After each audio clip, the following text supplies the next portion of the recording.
IoT itu singkatan dari Internet of Things. Sederhananya teknologi di bidang pertanian. Itu manfaat untuk penggunaan teknologi IoT ini, pertama memudahkan teknis pekerjaan. Yang kedua, mendeteksi kandungan unsur nutrisi atau pupuk yang dibutuhkan oleh tanaman. Oke, untuk efektif dan efisien penggunaan IoT ini, pertama di IoT ini kelebihannya ada yang namanya sensor NPK, nitrogen, fosfor, kalium, kemudian pH tanah, kelembaban tanah, sama suhu udara. Yang jadi masalah di pertanian kita itu, kita tidak tahu kandungan unsur nutrisi atau pupuk yang ada dalam tanah. Dengan teknologi IoT, angka-angka nitrogen, fosfor, sama kalium itu bisa ketahuan angkanya. Nanti dari angka itu kita akan menyesuaikan dengan fase pertumbuhan tanaman.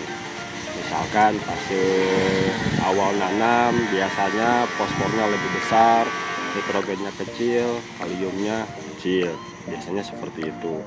Dan itu akan kelihatan dalam dashboard IoT yang ada di handphone. Itu yang kedua, entah dengan IoT, tiap waktu, tiap jam pH NPK akan kedetek berapa persennya yang ada dalam tanah. Karena IoT ini bukan hanya sensor NPK, ada yang nyambung dengan irigasi tetes, itu sangat efisien dalam pekerjaan keseharian dalam perawatan tanaman. Yang tadinya misalkan kalau kita ngecor istilah di kebun itu bisa 1 hari, dengan IoT dengan dengan banyak tanaman kurang lebih 1000 itu bisa nyampe setengah jam kurang beres lah, sambil ngerokok itu juga. Kendala IoT ya, pertama karena IoT ini harus tersambung dengan listrik sama internet, berarti kendalanya paling pas terjadi pemadaman listrik misalkan, kemudian koneksi internet lah, kadang bagus kadang tidak gitu. Itu karena terhubung dengan internet sama listrik. Yang kedua, kendalanya paling dalam pencampuran pupuk dengan air. Karena kita pakai irigasi tetes, sistem nyebornya, sistem pemberian nutrisinya, berarti pupuk yang harus kita pakai itu pupuk yang larut sempurna. Dan pupuk itu ada dua, ada fast release, ada slow release. Yang kita gunakan mestinya yang fast release, yang cepat larut dalam air. Jadi diusahakan pupuk itu yang harus kita pakai, biar nanti pas masuk ke irigasi tetes tidak ada istilah penyumbatan dalam irigasi tetes.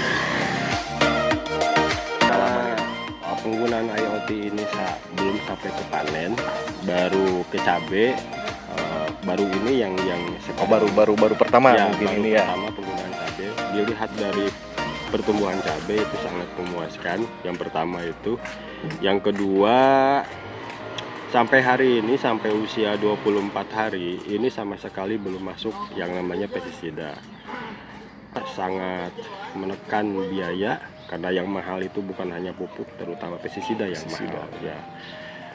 Sederhananya gini sih, kalau misalkan pH tanah terjaga, kita kemudian nutrisi juga teratur, insya Allah penggunaan pestisida akan berkurang dan itu akan memangkas biaya pestisida. Harapan saya sih, cabai yang hari ini saya tanam namanya cabai Tanjung lokal, harapan saya dari awal sampai akhir jangan sampai masuk pestisida. Harapannya itu, saya fokusnya ke penggunaan nutrisi atau pupuk. Untuk penanganan hama penyakit, selain pemberian nutrisinya lewat tanah pakai irigasi tetes, kita pemberiannya juga lewat spray. spray. Ya, nah, isi spray yang kita semprotkan ke tanaman itu total pupuk.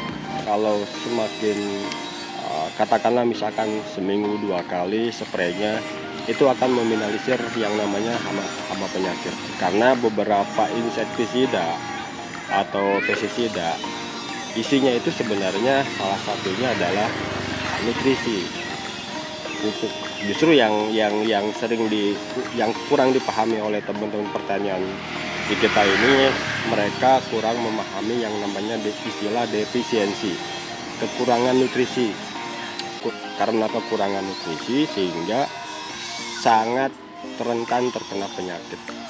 Nah, karena dengan IoT ini kandungan nutrisinya kita bisa tahu, dan itu bisa meminimalisir yang namanya hama penyakit, baik jamur ataupun hama yang bisa dilihat oleh mata. Mungkin itu rekan-rekan petani milenial apa yang tadi telah disampaikan oleh Pak Teddy selaku petani milenial Kota Tasikmalaya yang kebetulan berada di Samongpari. Beliau telah menjelaskan apa yang telah diterapkan mengenai teknologi IoT. Mudah-mudahan penerapan teknologi IoT ini bisa berkembang, Amin. khususnya di Kota Tasik, dan mungkin menjadi panutan atau misalkan motivasi bagi rekan-rekan petani milenial baik yang di Kota Tasik ataupun di luar. Salam petani milenial.